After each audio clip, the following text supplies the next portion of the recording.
Ladies and gentlemen, it gives me great pleasure. My name is Larry Henderson. I'm a chapter member of Xi Alpha Lambda chapter here in Northern Virginia, and also one of the co-chairmen of the local host committee. It gives me great pleasure to welcome you to our public community program for the 85th anniversary convention of Alpha Phi Alpha Eastern Region. At this time, I would like to call upon Brother Michael Massey, the legal counsel for the Virginia Association of Chapters of Alpha Phi Alpha, and a member of Nu Delta Lambda of Chesapeake, Virginia, to bring greetings on behalf of the local host committee.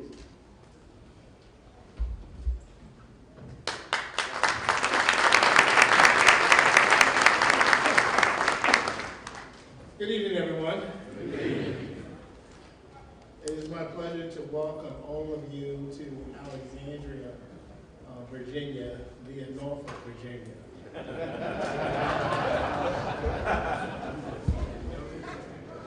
You know I had to get that in. I was asked to make this welcome in a city that I'm not from, so I always go to some source for some help. So I went to Google, and something stuck with me with Google. Google's magnificent. One of the things I saw about Alexandria is it was described as a bit of a boutique city. And I said, how fitting. Because Alpha Phi Alpha is a bit of a boutique fraternity. So the Lord, in his magnificent ways, directs everything. So he directed the best fraternity in the world to leave the shores of the Atlantic Ocean in Norfolk, to traverse through 64 and 95, to come to this boutique city. We welcome you. We hope you have a wonderful time in this program tonight. And God bless you for this wonderful leadership we have in this man to my right. Welcome.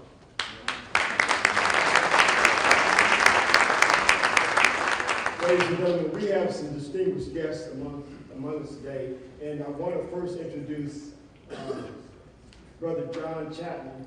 Brother Chapman is a council member for the city of Alexandria, and I'd like to have him come up and give a welcome on behalf of the city.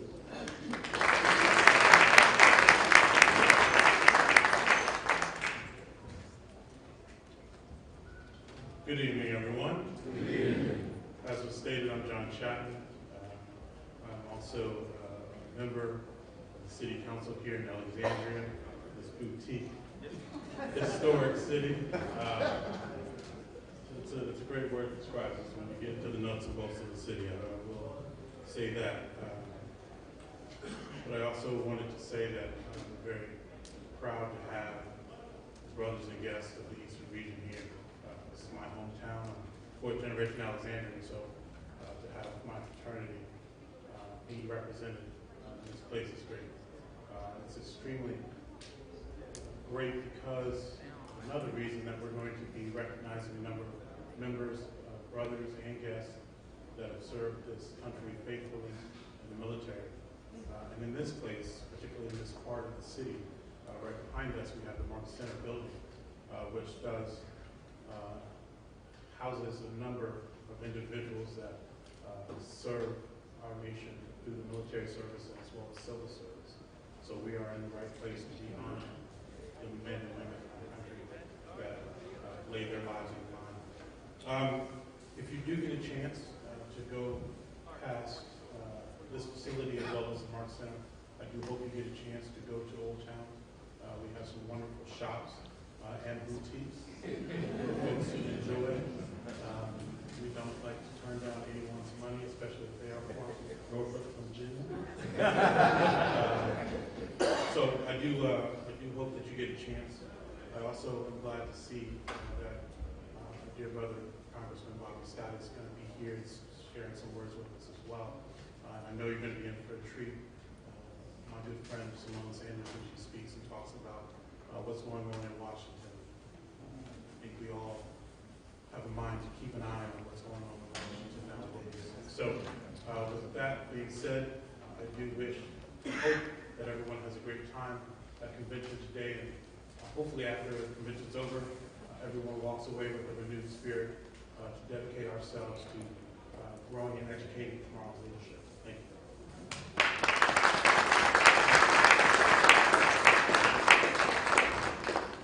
Well, it's always been a pleasure of mine to introduce this next person, Brother Bobby Scott, who is the he's the representative for the Virginia 3rd District. And Bobby has been a long-time friend and brother of the fraternity, and we can always count on him to show up and do the things that we need and bring the good word from the Senate House. Brother Bobby Scott.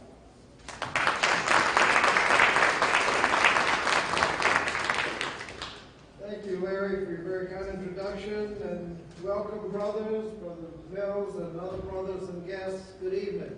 Good evening. I first want to bring you greetings from the other alphas who are members of Congress: Gregory Meeks from New York, David Scott from Georgia, Al Green from Texas, Emmanuel Cleaver, Missouri, Danny Davis from Illinois.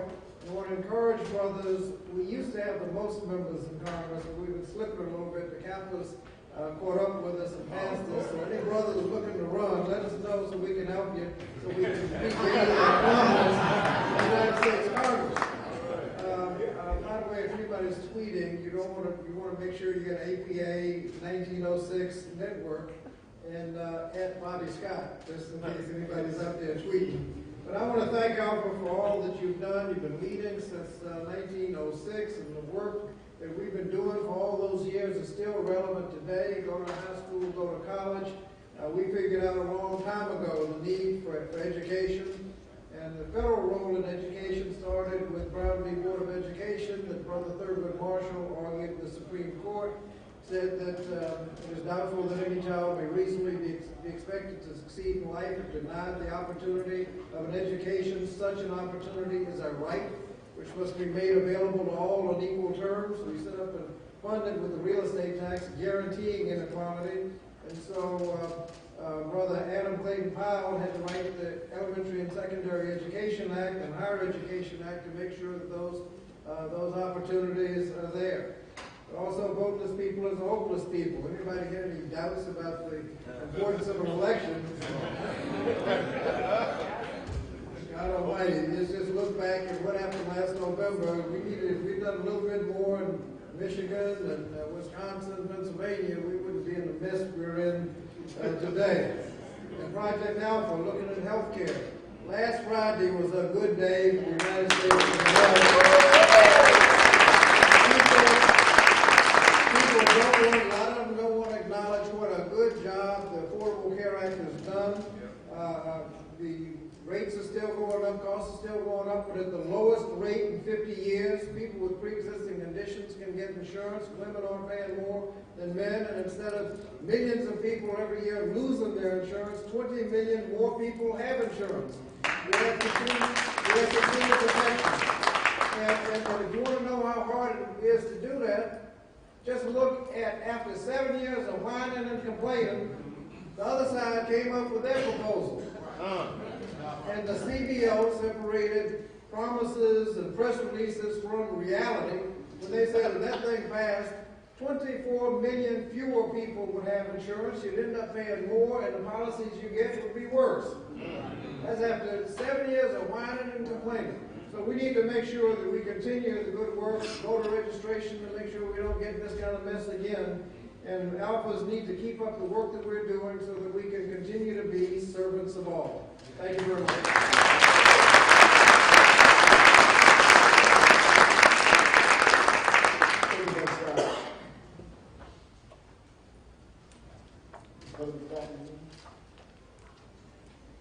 At this point, I'd like to bring up Brother McFadden to give the invocation.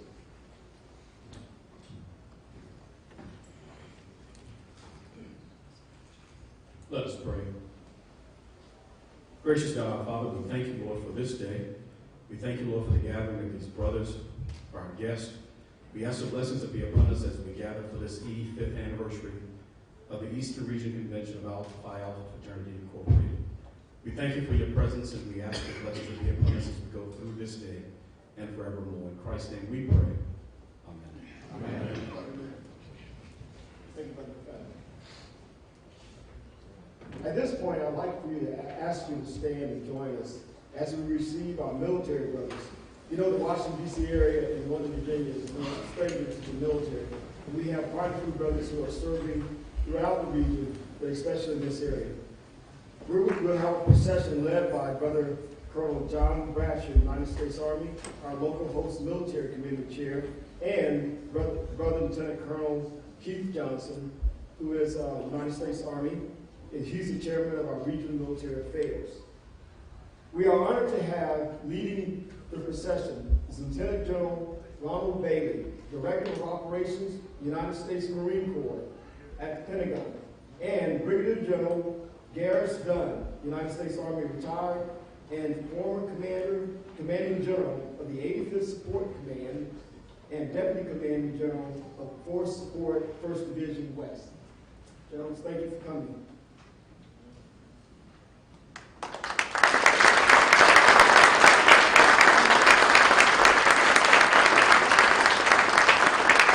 Ladies and gentlemen, salute to our military brothers and veterans.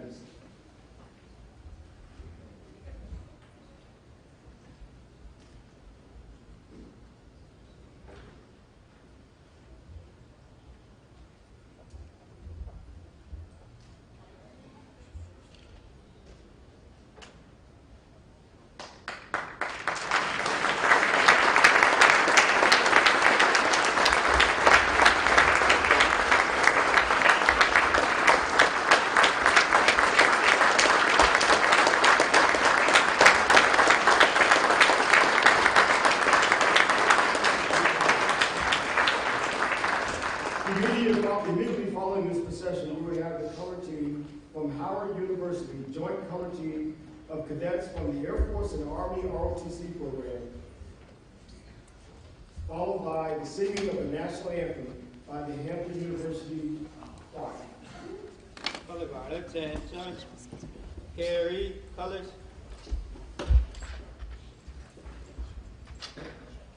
Forward, march, left, left, left, right, right, left, right, left, left, left, left,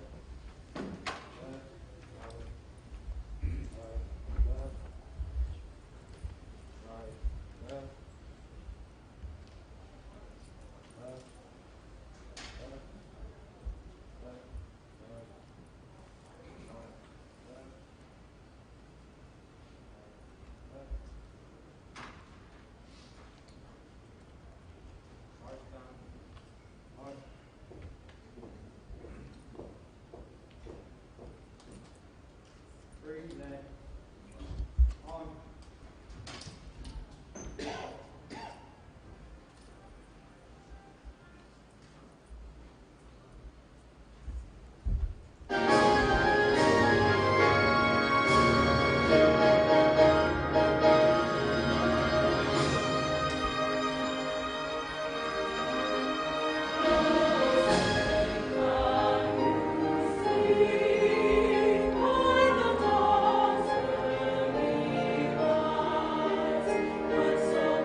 Center, face. Post the colors.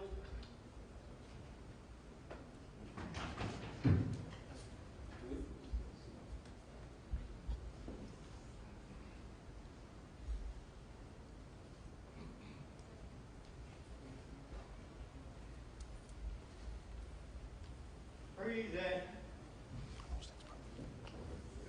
Arm.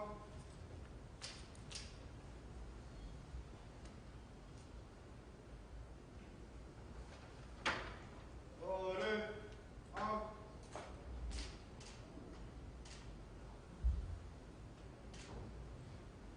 Center. Face. Forward. Arch.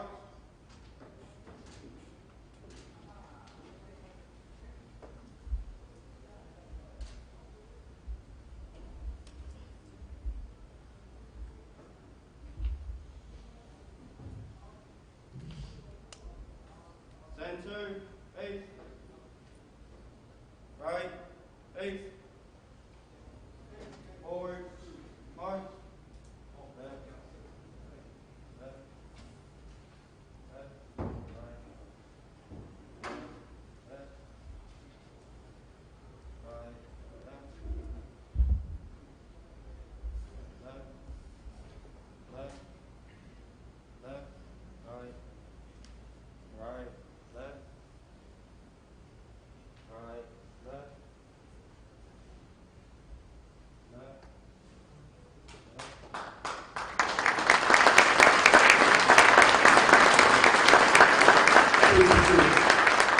At this time, we have a little selection by the Hampton Park.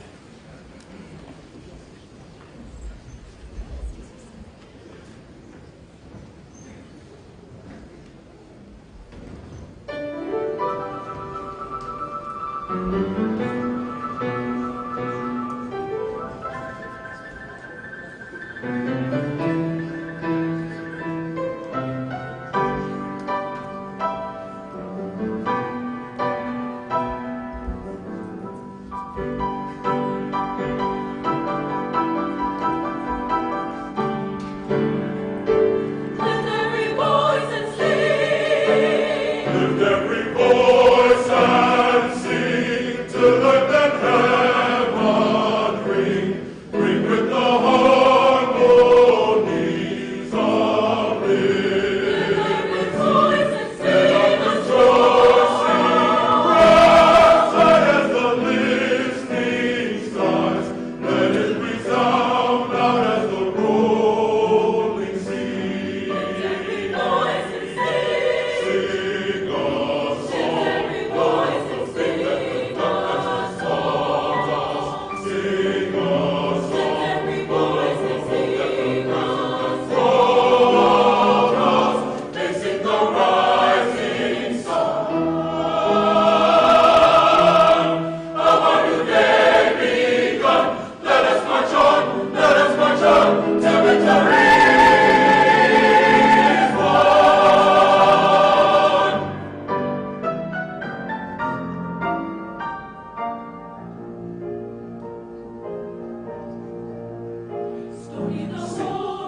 got the whole world in his hand. He's got the whole world in his hand. He's got the whole world in his hand. He's got the whole world in his hand.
You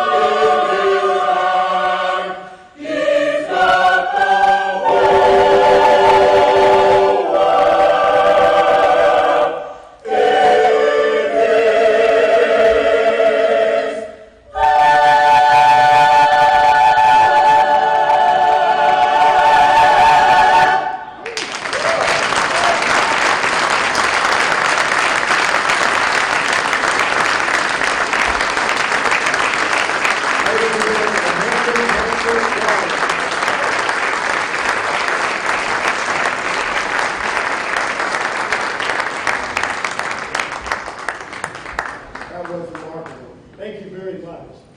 Well, if that doesn't lift your spirits, I don't know what will. Well, I think I have something that will lift your spirits. It's my pleasure to introduce our guest speaker for tonight. Let me just say this. I read this bio today, and unfortunately I haven't had a chance to meet her, but I was so impressed that it really gives me a great honor to introduce her as she speaks this afternoon. A champion for women, Symone Sanders is a Democratic strategist and a CNN political commentator who rose to prominence during her tenure at the National Press Secretary as Press Secretary for U.S. Senator Bernie Sanders on his presidential campaign.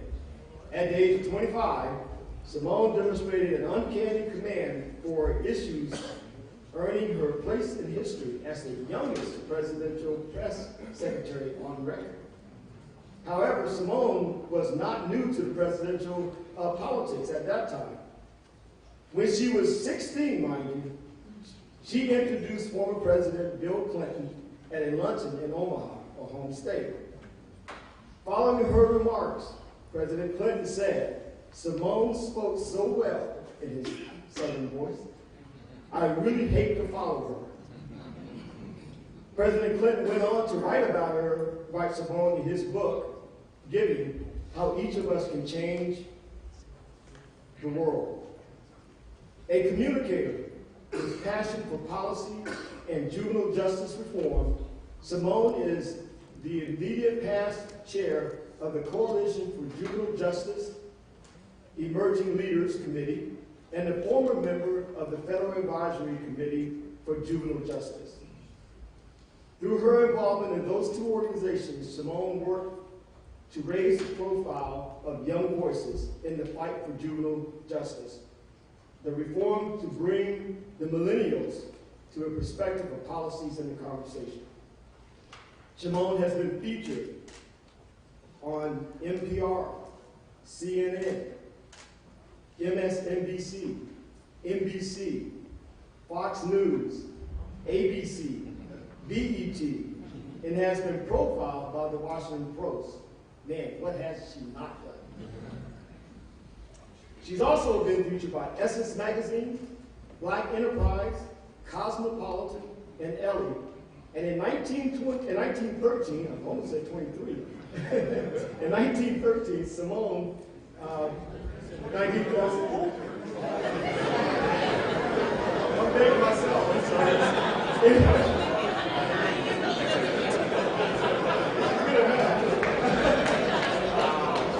No, I'm sorry, I apologize. In 2013, my dyslexia is kicking in. Symone was honored as the youngest recipient to ever receive the Millman Business Journal for the 40 Under 40 Award. And most recently, she was honored by Fusion as one of 30 women under 30 who have influenced the 2016 election.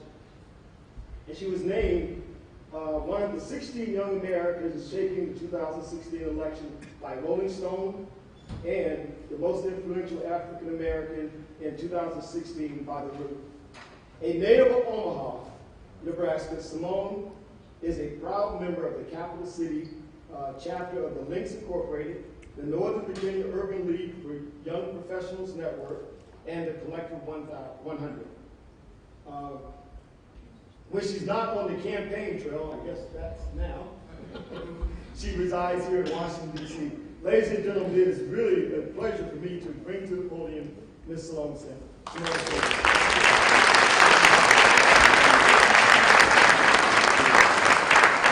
Talk to my assistant about an abbreviated title. How y'all doing this evening? Well, it is my pleasure to be here. I want to say thank you to your Eastern Region Vice President, Brother Anthony Mills. Give him a round of applause. I want to say greetings to my urban league friends over there, Brother John Chapman, and the Honorable Bobby Scott. I was with him last night in an event, and I had him laughing about Jesse Williams, so it's good to see you. And greetings to all of you. It's really good to be here. So I know your theme for tonight is Life After Obama. Strengthening Black community organizing by mobilizing Black Greek lettered organization resources. So life after Obama. First, I want to tell you how we got here. Because we knew Obama was going to leave, right? We knew he only had 8 years. It wasn't no surprise to anybody that come 2016, we were going to have a new president. So y'all shouldn't be surprised that there was going to be life after Obama, but I've done some focus groups, and I tell y'all, there are lots of people out there that couldn't believe he was going to be gone. Civics is a needed thing. We need to teach civics in the classroom. So first, how we got here. As we all know, Donald Trump is now the 45th president of the United States of America, and I would argue that we got here for a couple reasons. There was a lot of talk about Donald Trump being a populist candidate. I also work for a populist candidate, Bernie Sanders, and I would like to argue, and so would there's a doctor at the last name Mudd at the University of Georgia, who talks about populism as a thin ideology. And I don't think we can understand how we got here, where we are, or how we mobilize these resources unless we understand populism. So populism is what I like to call a thin ideology. Populism is something you marry with something else. So it's populism that's married with a thick ideology. Something like ethnocentrism, or racism, or nationalism, or economic nationalism. So it's not just populism. We didn't just have populist candidates. There's ranges of populism, y'all, clearly.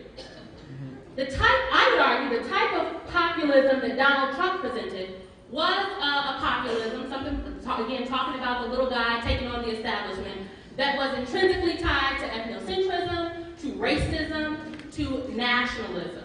And there was some economics thrown up in there, but it was populism tied with a thick ideology of ethnocentrism, of racism, and of nationalism, in my opinion. This was also a change election. That means people across the country, they wanted to vote for something new, something different, something that they thought would shift their lives. There were lots of voters that we like to call Obama-Trump voters. Those were folks that voted for Obama in 2008 and 2012. And in 2016, they cast their vote for Donald Trump. Those folks, in poll after poll, and focus group after focus group, they said they voted for change. They said they voted for Obama in 2008 because they wanted change. They wanted someone who would come in and fight for them. They voted for him again in 2012 because they felt like he needed a chance to get his agenda done. And they voted for Donald Trump in 2016 because they felt like change had not yet come their way. They wanted a change candidate. For them, the other person on the ballot, Secretary Clinton, whom I supported, did not scream change. Now, if we knew early on that this was going to be a change election, one could argue perhaps that should have been our candidate. That's not how this works. This was a change election, ladies and gentlemen. So people out there, I'll be frank, my dad, God rest his soul, he voted for Donald Trump. Okay? So this was a change election. Populism mixed with ethnocentrism, nationalism, a little bit of racism, and some economic nationalism. The thing I think Donald Trump specifically did, better than anybody else in this race, was one, he was uniquely on message. What was Donald Trump's thing? What was his campaign about? Make America great again. What was Hillary Clinton's campaign about? Exactly. Exactly. Okay? Exactly. What you say, stronger together? What does that mean? Exactly. Okay? So the American people, they can understand make America great again. It didn't have any substance, really.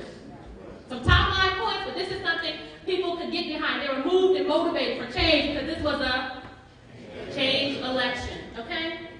Donald Trump also spoke to the reality of some very specific people in America. Now, I don't know if you know, but under President Obama, we had 75 straight months of private sector job growth. More black women are owning businesses, profitable businesses.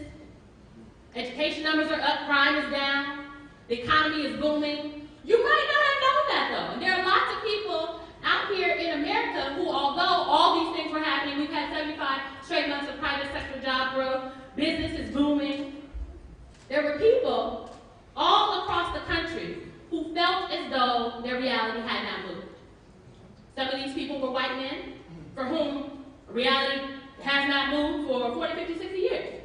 They've seen everybody get ahead, black women, white women, Latinos, black men. Anybody that's not a white man? They've seen those folks get ahead over the last 30, 40 years, and they felt as though they had not moved. For them, their reality was different. Folks living in places like McDowell County, West Virginia, rural places all over this country, who were working 40, 50, 60 hours a week, 2 jobs, but still could not make enough money to put food on their table to feed their families. Their reality is just a little bit different. These are some of the people that Donald Trump spoke to. These are some of the people that said, we're going to give him a chance. Outside of the racism, outside of the sexism, outside of demeaning everybody from black people to women to folks with disabilities, we're going to give him a chance because this was a change election. So these are folks, I would argue, some of these people. Now, there's another group of some folks that Donald Trump spoke to. These were the racists. The people of the alt-right, which, ladies and gentlemen, alt-right is nothing but white supremacy dressed up in khakis. Okay? The people of the alt-right, people who are white supremacists, folks like Joe Walsh, I don't know if you saw CNN yesterday, but Joe Walsh who said, we lowered the bar for President Obama because he was black. And consistently, we are lowering the bar for black people in America. Those people, they also voted for Donald Trump. Now, I don't want y'all to think that it was just white folks out here voting for Donald Trump. Poor people. Because 13% of African American men in America, they voted for Donald Trump. But to the sisters in the room, 94, y'all voted 94% for the other candidate. Thank you.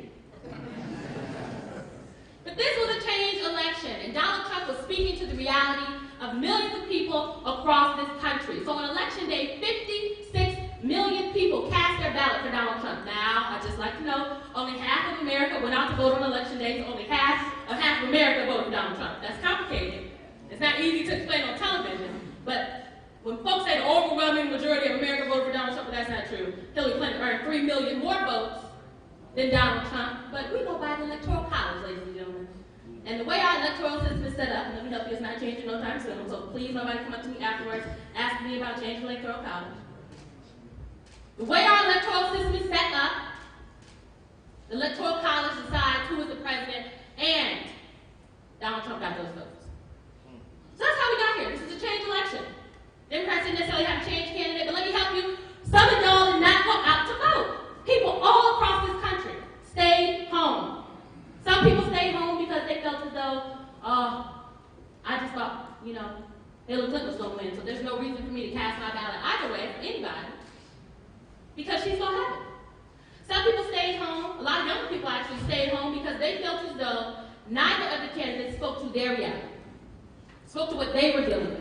And I'm not just talking about student debt, because young people, millennials, those ages 18 to 35, 36 in some polls, businesses, we have families, care about the economy, we care about taxes. We want to know what your specific plan is for young folks. And there are lots of young people across the country that said, these candidates didn't speak to me, I'm not going to vote. And then there were some people that just said, oh, it doesn't matter. What does presidential politics have to do with me? How does my voting for Hillary Clinton or Donald Trump, folks who never have come to my community, go make a difference for me and my child education? Me and why groceries in my grocery store look ragged? Me and the potholes in my neighborhood?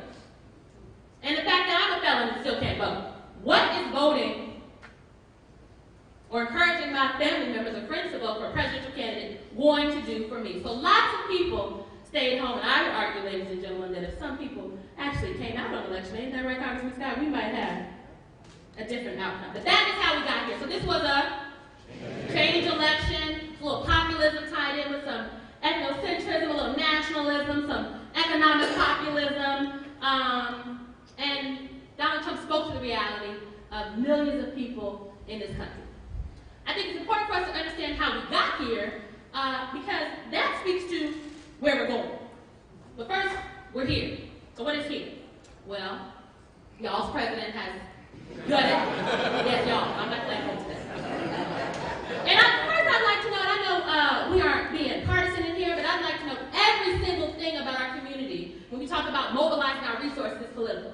Healthcare is political. Education is political. Good jobs is political. Great schools, that is political. So there's a lot of people that say, oh, I don't like politics, I don't like to be political. I like to argue you don't want to be partisan, but you have to be engaged, involved, and political. So where we are. well, y'all's president, again, as I said, has just gutted all of the work that the Obama administration did with the EPA. Meaning if we do nothing, the planet is going to get hot, 10 degrees hotter, and Miami and California and lots of other places are going to be underwater in about 20, 30 years. More kids are going to have asthma. If you think it's bad that Flint still doesn't have clean water, there's Flint all over this country, and it's going to get even worse. Environmental justice. Where are we? Civil rights. Our civil rights are still under attack, ladies and gentlemen. Black lives are under attack. The right to vote is under attack. In places all across this country, in places you wouldn't even think in Iowa, they just introduced a voter ID bill. In New Hampshire, they just passed a bill in the New Hampshire State Senate today that would bar students from going out to vote. And that was because in the New Hampshire primary, more students went out to vote this time. And students lean overwhelmingly Democratic in a lot of places. This is systematic. Places like Alabama, Mississippi, Texas, Nebraska. Anywhere you can think of, they're introducing bills to curb the right to vote for young people, for black people, for Latinos, and for older Americans. HBCUs. Now I know some folks might have seen that fanfare that happened at the White House a couple weeks ago, and I think it's good that folks come to the White House, we bring our demands, we come to the administration, we need to work across the aisle. But HBCUs haven't gotten any more money under the Trump administration, ladies and gentlemen, and I don't think they're going to get any more. Reproductive rights are under attack. Our economy ain't all the way stable. Foreign affairs, foreign policy, people are nervous. I was in Canada 2 weeks ago, and I'm going to Switzerland in a month, and they're like, can you please come tell us about Donald Trump? So our current state of affairs, I know I painted a kind of a dismal photo, but there's some hope in there. I want us to have some hope, because what did Michelle Obama say? What do we have we don't have hope over? We don't have anything. But there is hope. There's room for our Black Greek-led organizations to do work, to mobilize in their communities. But first, I think we have to understand the concept of intersectionality. Intersectionality means we don't just take into account how a certain issue affects us, but we take into account the cross sections that issue affects. So when we talk about, for instance, pay equity, it's not just that white women earn, it's not just the women earn 79 cents for every dollar a white man makes. That's not true. White women earn 79 cents for every dollar a white man makes. Black women earn 64 cents for every dollar a white man makes. But Latino women, 54 cents for every dollar a white man makes. Intersectionality means when we talk about the plight of education in our communities, we're just not talking about the plight of Latino students or LGBTQ students, but we talk about black students specifically, black men. We talk specifically about young black women. That's intersectionality. So first we have to embrace intersectionality. Intersectionality also means that we have to work across some of these movements. Now I would argue a lot of these movements that were put in place to help push our communities forward, to help mobilize our resources, that traditionally our fraternities and sororities have been involved in, some of them have not done intersectionality well. That's it. The progressive movement has not done intersectionality well. I know I worked there. The women's rights movement, they have not done intersectionality well. The civil rights movement has not done intersectionality well. But that doesn't mean we can't get it together. So I would argue that this new movement, this intersectional movement, is a movement for black lives. It's a movement for indigenous rights. It is a movement for women's rights. It's a movement for LGBTQ rights. It's a movement for environmentalists. It's a movement for immigration rights. It's a movement for dreamers. And so if we want to really leverage our resources, we're going to have to work across some different sections. We have to break down these silos. And who better to break down the silos in the men of Alpha Phi Alpha Fraternity Incorporated?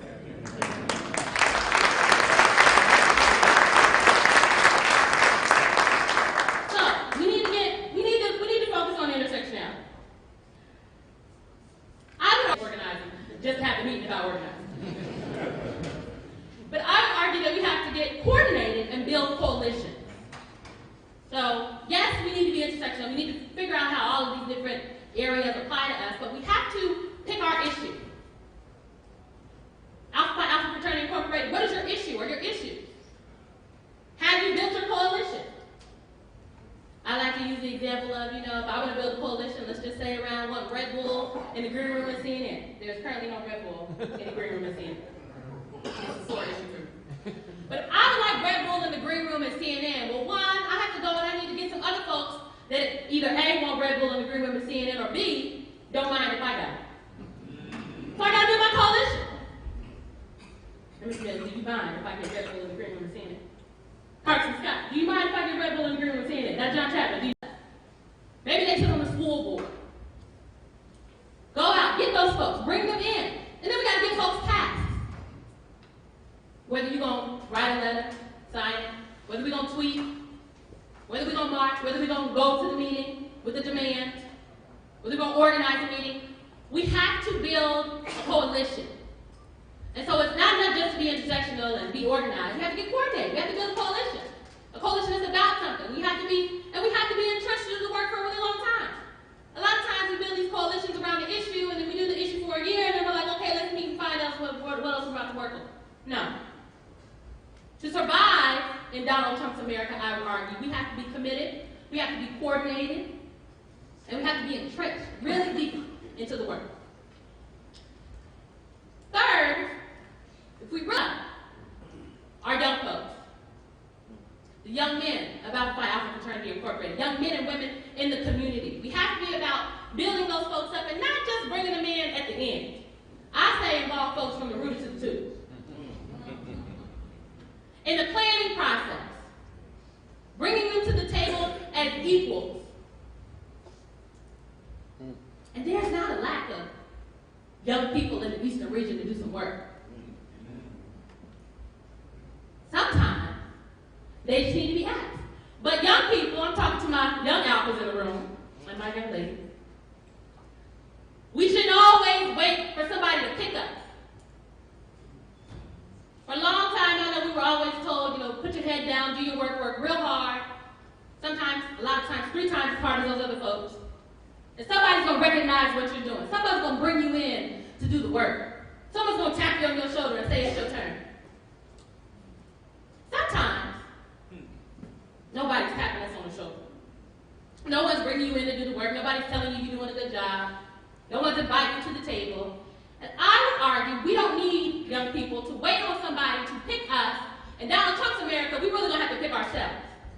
You're going to need a Shirley Chisholm would say, bring your folding chair to the table if you weren't invited. And show up ready to do the work. Mr. Mills don't want to be out here working his whole life, all his days. But he needs to be able to pass the baton. And I would argue that we have not built great pipeline programs in our community. And that's why a lot of our work dies. But in this day and age, we're at war. Our communities are literally under attack. And what we do right now, in this moment, over these next 4 years, maybe 8, sorry, it's a real thing. Maybe 8. No. Y'all better vote in midterms. Maybe 8. It's going to determine the quality of life for our children, our children's children, and our children's children's children long, long, long after we're gone. So we have to get ready to do the work right now.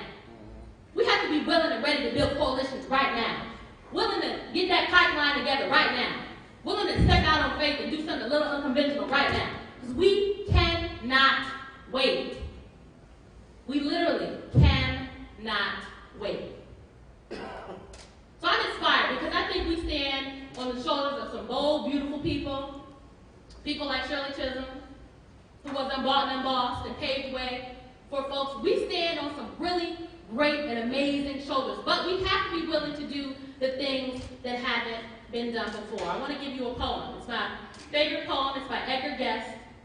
And this poem reminds me about why I do the work, and I think it's so relevant for this room right here. It's called The Things That Haven't Been Done Before. The things that haven't been done before, those are the things to try. Columbus dreamed of an unknown shore at the rim of a far-flung sky. Though his heart was bold and his faith was strong, as he ventured in dangers new, he paid no heed to the jeering throng or the fears of the doubting crew. Many will strike out with map or chart, with a map along the way. They lived and have lived for ages back with a chart for every day. Someone has told them it's safe to go on the road they have traveled o'er, and all they ever strive to know are the things that were known before. Few will strike out without map and chart, where never a man has been. From the beaten path they draw apart to see what no man has seen. Their deeds they hunger alone to do, though bruised and battered and sore.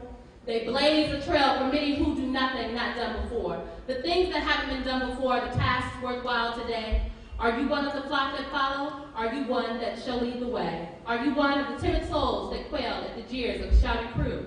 Or dare you, whether you win or fail, strike out for a goal that's new? Alpha, I'm here to tell you, I think it's time to strike out for a goal that's new. It's time to be innovative. We don't have to do the thing that's always been done. Pick that new program. Go to the White House. Now get you something when you go now. But go to the White House. Meet across the aisle. Build these coalitions, because now is the time. Our communities cannot wait. Sexism, racism, ageism, it ain't going anywhere. Matter of fact, it's alive and well. I'll leave you with this story. Well, I was on the campaign trail. I remember once we were up north. I gotta tell you I'm up north because it makes a difference for this story. We were up north, and we had just got done doing this rally outside. We were going in for our big event. I had a banging black coat on. Thought I was doing it. We were walking inside. It's just myself, a couple senior advisors, and the senator, and a state trooper comes running up behind us. I'm told he was running, saying, "Ma'am, move out the way. Ma'am, move." I'm like, "Whoa, she better move." It's down here today. Doing a lot. We need to get the security contact. Next thing I know, a state trooper comes running up next to me, put his hands on me, and pulls me out of the senator's entourage. I remember where I was at.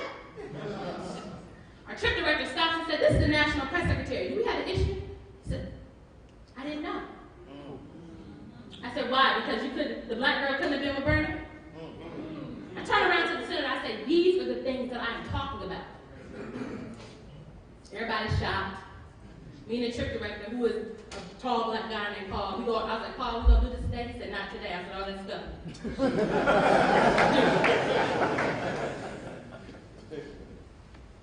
No one behind me interjected on my behalf.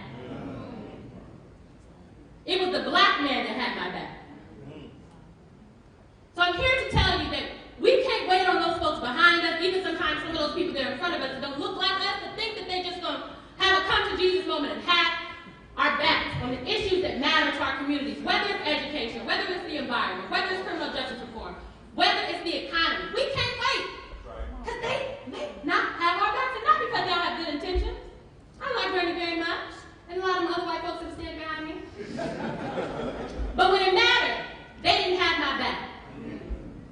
So I come to you to say today that we can't wait on some other folks to have our backs. Outside, we have to lead from the front. Our communities depend on it. Thank you.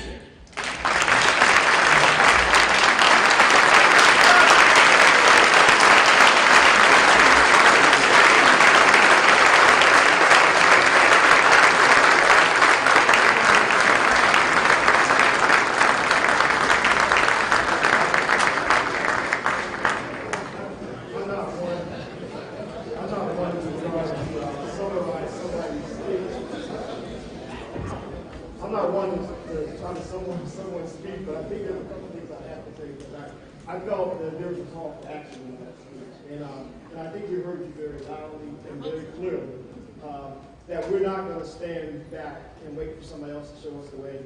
We're going to build up our youth, which we try to do in Alpha Phi Alpha all the time. And that we accept this challenge to get out and get in front. And the brothers of Alpha Phi Alpha from the Eastern region will take a more aggressive and assertive and insightful role in being that leader, being those leaders. What you said, the evolution of what's to come the change in America is so important. And brothers, ladies and gentlemen, we have to be, as Simone said, part of that change. Thank you very much.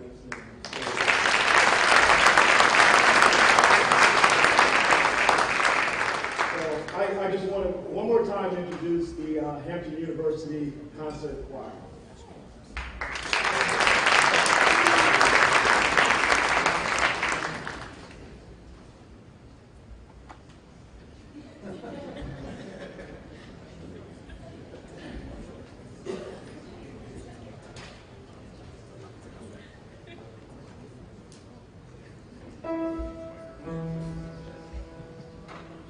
Precious Lord,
religion, true religion, true religion, true religion, true religion, true religion, true religion, true religion, true religion, true religion, true religion, true religion. Oh, give me that old time religion. Give me that old time religion. Give me that old time religion. It's good enough for me. Oh, give me that old time religion. Give me that old time religion. Give me that old time religion. It's good enough for me. Oh, give me that old time religion. Give me that old time religion. Give me that old time religion. It's good enough for me. Oh, give me that old time religion. Give me that old time religion. Give me that old time religion.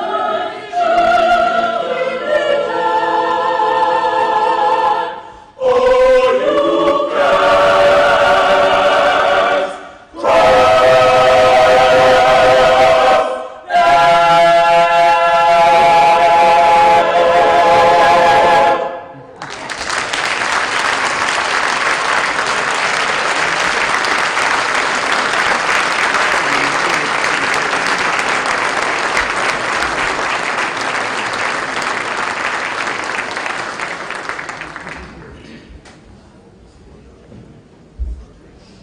Some things you can't follow these words. Thank you very much to the Hampton University Concert Choir. One more round of applause.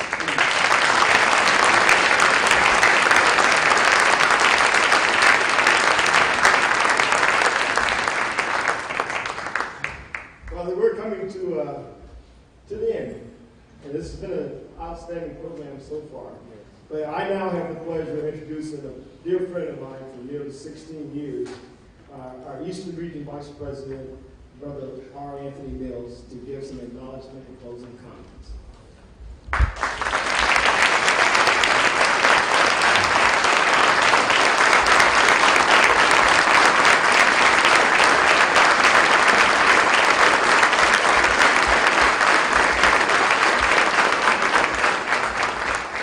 So good evening, everyone.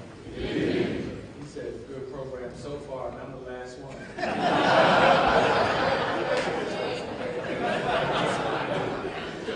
16 years on the rocks, right? But let me say thank you to everyone for attending. I know this is our public program and the Vice President's reception after, but I feel like someone tailor-made this for me. You know, between the music from the concert choir, beautiful. I mean, beautiful.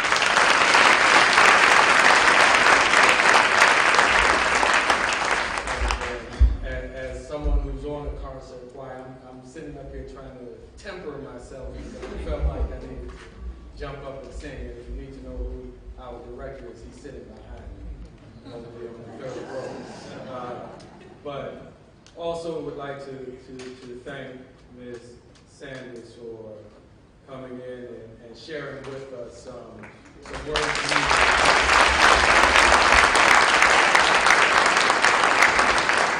Part of the message that I carried, I whispered to her as she was sitting there, saying, I feel like you've heard my speeches over the last 4 years, because the members of the Eastern Region can tell you I focus on 3 things that are part of the mission of my church in terms of what we do. And it's rescue the children, redeem the family, and recreate the community. And all of that is summed up in what you said about make coalitions and get out there and make it happen. Because we can't do it alone. And if there is not that cross-section of intersectionality, you're just on an island. And there's too much work to be done and too many of us to do it. And there's no reason anyone should be tired. None. And so, you know, as these things do, we want to give you something else to put in your office or your living room, or hopefully not a box with the rest of it. Okay, on your desk. But I'm going to give you this plaque, and I'm going to put an envelope behind it, which would encourage you to keep it front and center.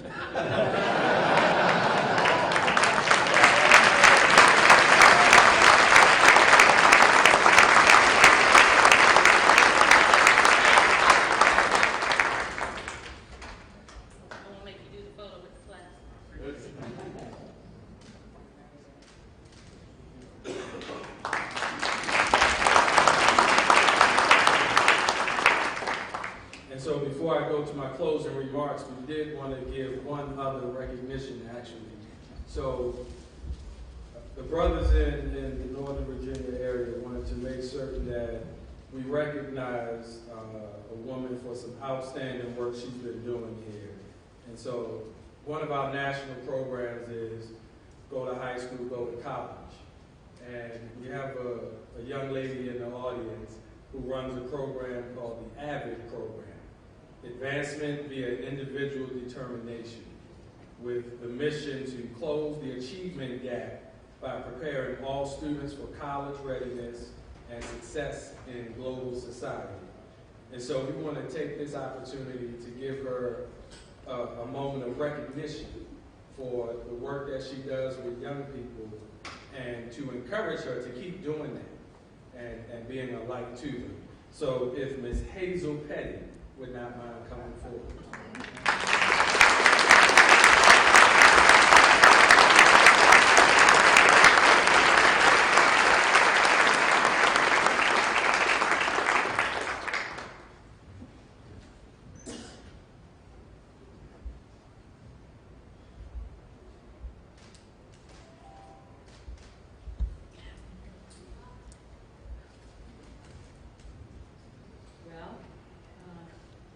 This was totally unexpected. All I can say is that I'm at the grassroots trying to make it happen. I actually worked right across the bridge at Hammond Middle School. I like to give honor first to God because I believe in just doing the work. And I do believe that in doing the work, you will be recognized. And this is definitely a blessing. I know that we're in the battlefield.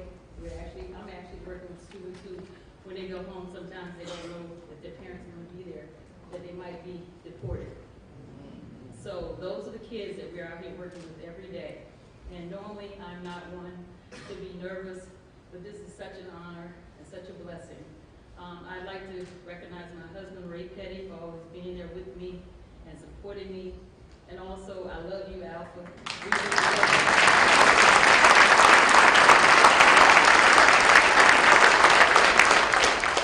We've been together for 7 years now, all because of one of your members just substitute teaching at my school. And he, another gentleman who was an Alpha, said, hey, Ms. Petty, I think y'all might be able to work together. Fast forward, 7 years ago, we have been intrinsically together. We're married at the school. As a matter of fact, I think tomorrow some of the young people are going to be coming to my school. And it gives my kids hope. I have students who haven't even been here more than a year. Some barely speak English. Some barely have come. Their parents don't even speak English at home. So we are giving them hope. AVID is a great program. I love it. My passion is teaching. And God has blessed me with my passion. I retired Army officer. And so here I am doing what God, my purpose in life. I found my purpose, and it's to serve the children.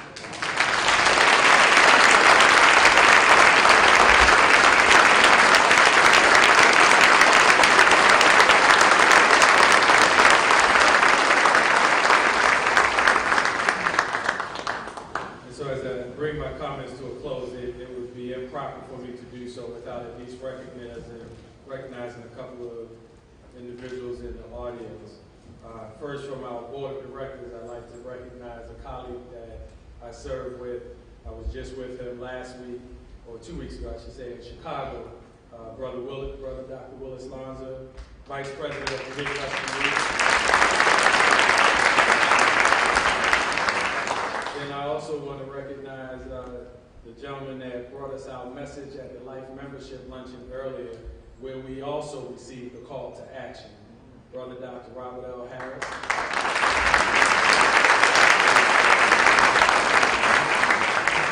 Brother Harris is actually the 8th historian of our fraternity, correct? Right. Only 7 before him have held that position. But then also I'd like to introduce to the brothers of the Eastern region for the first time, I guess most of you, our executive director, Brother Dr. Jamie Riley.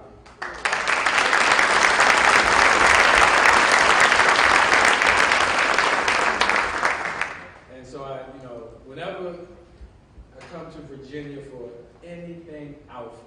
think 90% of the time I can count on Congressman Bobby Scott being in the house.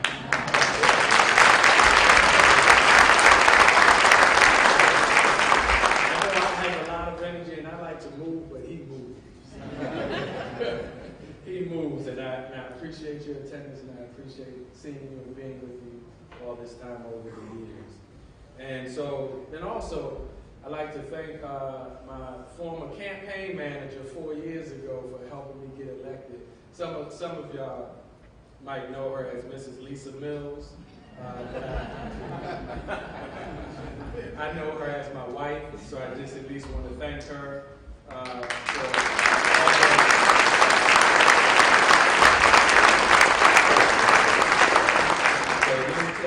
if you have not been the spouse of someone who is in an elected office that is a national position for their organization, you will not understand what it means when they say, you are home now. That stuff can go back there when you're back with your fraternity. And that's the only person that can do that. But I thank her for her support over the years. And you're about that, so I got to go with some points, right? But again, thank you all for coming. And again, I will encourage you, for those who heard the Life Membership message earlier, those who heard the message this evening, if you get nothing else from what we're doing this weekend, think about Brother Everett Ward's message for his term. The urgency of now. And this is for real, folks. Or say it in a more colloquial way, y'all, we got to do something. Right? Be active and engaged in your community. Don't wait for someone else to say, or wait for someone else to do it. They're not going to. You have to. People wonder, Mills, you doing all this, and I've got 3 sons. I've got to do it because I can't depend on anyone else to do it like I will. Mm-hmm. Who will you trust to raise your children? Mm-hmm. Let's say it a different way. Who do you trust to raise your grandchildren? Mm-hmm. Right? Sometimes we don't even trust the parents. And I'm not a grandparent, and I'm saying we. Right? So we got to do it now. So take this message that she left with us, and if you need the points, I wrote them down. I'll be happy to share them with you, tweet them for you, to you, or whatever. But take that message and go back to your community and be active and engaged. But until you do that, next door there's a reception that you are invited to so that we can mingle and share in some good words. And so I'm going to sit down. Is there anything else? Okay, so Brother Henderson will take care of that. But thank you again.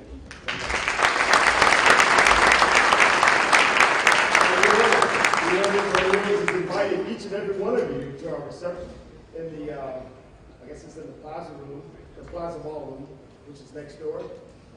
And I want to congratulate the brothers, the military brothers.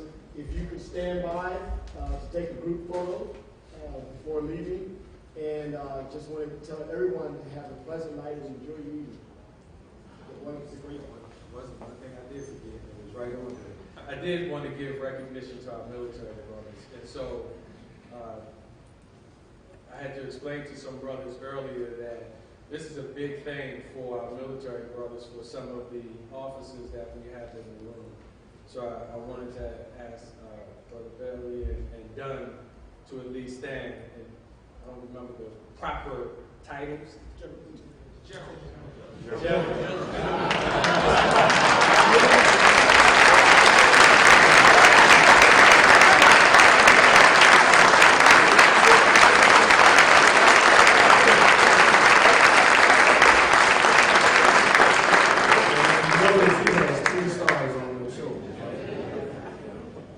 But they're also members of Alpha Phi Alpha fraternity. But I think it was said to me earlier that you're one of the highest ranking African Americans in the armed forces, correct? Marine.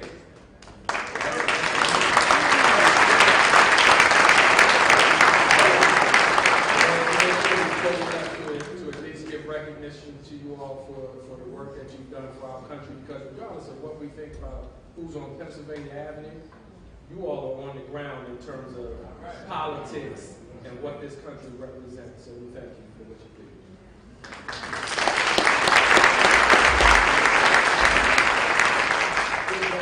With that, I'll ask Brother McFadden to come back up and get us the benefits.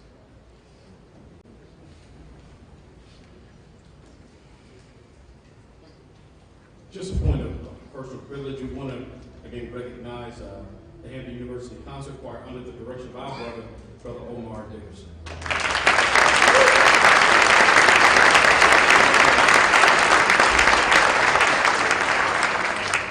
Let us pray. The Lord bless you. The Lord keep you. The Lord make his face to shine upon you. The Lord be gracious unto you. The Lord lift the light of his countenance upon you, and may he give you his peace. Amen.